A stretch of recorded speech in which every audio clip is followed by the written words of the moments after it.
후보자님, 일단 지명을 축하드리는데 지금 상황은 굉장히 엄중한 것 같습니다. 자, 산자부 장관은 대한민국 경제를 책임지는 실물경제 주무부처이죠.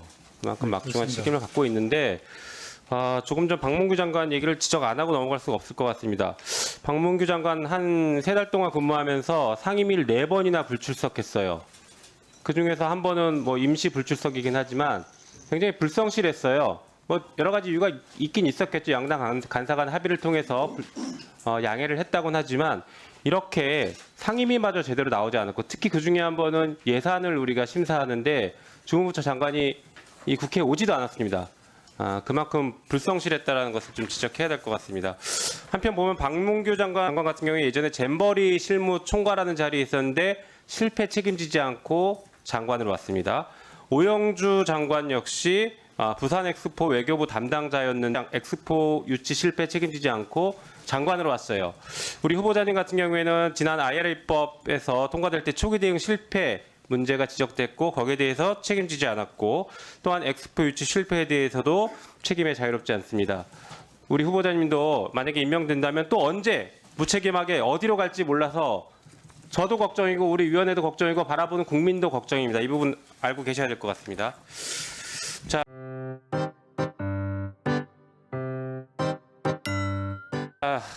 준비된 질의를 좀 해볼게요.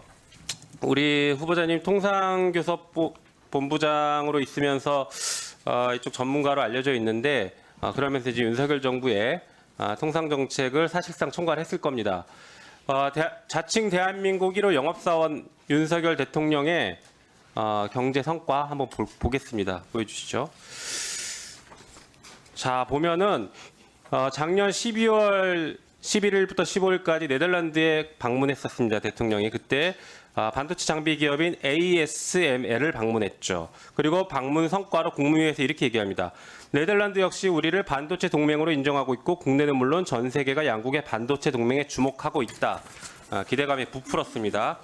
그러나 며칠 후에 12월 22일 보니까 ASML은 반도체 제조 장비를 삼성이 아닌 미국 인텔에 납품했습니다. 대통령까지 찾아가서 이렇게 방문했는데 삼성이 후순위로 밀려가지고 우리가 1년 동안 장비를 수입할 수 없는 상황에 처했습니다. 이게 지금 성과인지 알 수가 없습니다. 특히 네덜란드 방문 의전 요구만 신경 썼다라는 보도까지 나와서 굉장히 마음이 아픕니다. 자, 다음 케이스 보죠. 네, 작년 또 10월 26일 날 한국 카타르와 관련해서 사상 최대 규모 LNG선 계약을 했다라고 대통령실이 보도했습니다.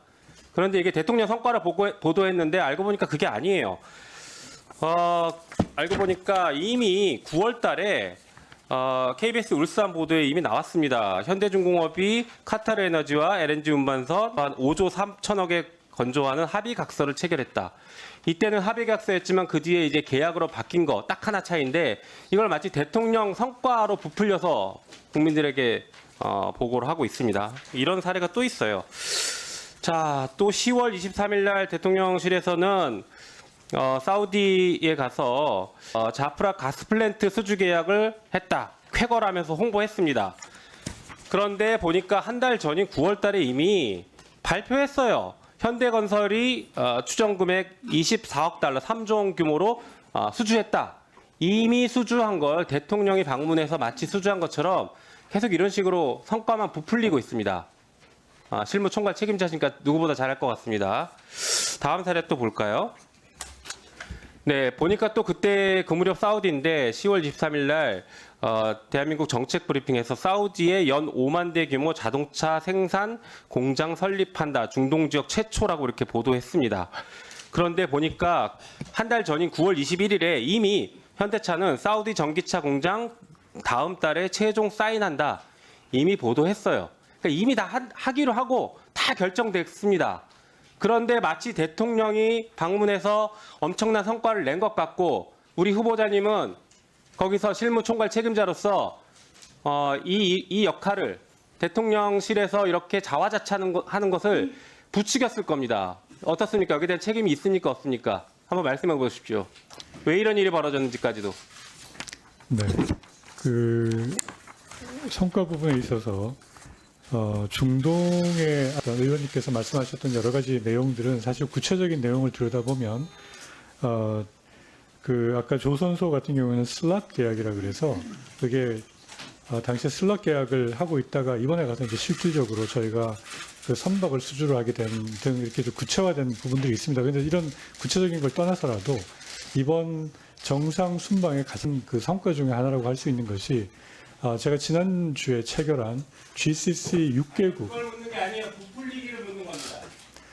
그 성과에 숟가락만 얹고 있잖아요. 지금 위험의 성과를. 그럼 제가 아까 말씀드린 것처럼 이 조선소 계약 같은 경우가 슬롯 계약이라 그래서 실제로 그 조선소에 이 수주를 할 수 있는 이 장소를 확보를 하는 계약을 했던 것이고요. 이번에 가서 실제로 구체적인 그 선박 수주 계약이 확정이 된 것들입니다. 이런 것들이 좀 모아진 것들이고 반도체 동맹 같은 경우에도 우리나라에서 지금 가장 중요하게 생각하는 네, 반도체 좀 짧게 산업을 줄여주시기 바랍니다. 그 반도체 동맹을 이번에 네덜란드에 가서 같이 반도체 장비에 동맹을 맺고 옴으로 인해서 우리나라 반도체 산업의 성장을 위한 가장 중요한 안정적인 기반을 만들고 왔습니다.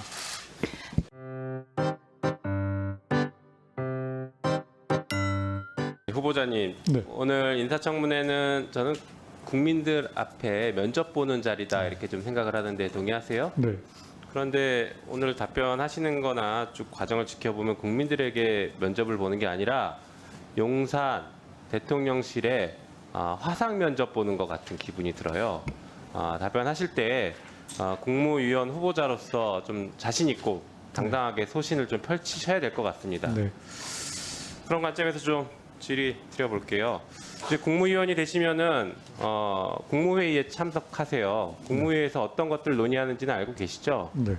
예, 정부의 권한에 속하는 중요한 정책들을 심의하고 뭐 필수적으로 심의해야 될 사항들이 있긴 한데요. 필수 심의 대상 중에 하나인 거 먼저 묻고 본질이 들어갈게요. 자, 최근에 국회에서 쌍특검법을 통과시켰습니다. 거기에 대해서 대통령실은 즉각 거부권 행사하겠다라고 입장 표명했어요. 국무위원이 되시면 여기에 대해서 어떤 입장 가지실 겁니까? 찬성합니까? 반대합니까? 빨리 답변하세요. 산업부 장관 후보자 지금 국무위원이 되실 거니까 물어보는 거예요. 국무회의에 이게 안건으로 심의 대상이에요.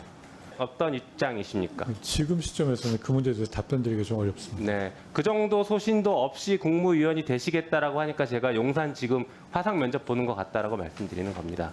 여기에 대한 명확한 생각 가지시고 특히 대통령과 이해 충돌이 되는 부분에 대해서는 국무위원으로서 이 부분은 이해 충돌이 됩니다. 거부권 행사하시면 안 됩니다라고 명확하게 조언을 하셔야 됩니다. 그리고 의견 표명하실 수 있어야 됩니다. 한번 기대해 보겠습니다.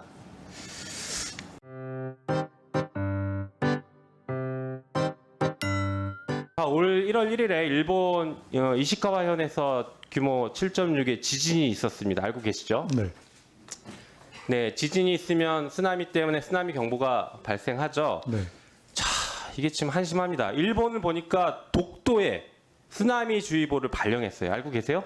네. 예, 여기에 대해서 정부가 어떤 항의 같은 것들을 했나요?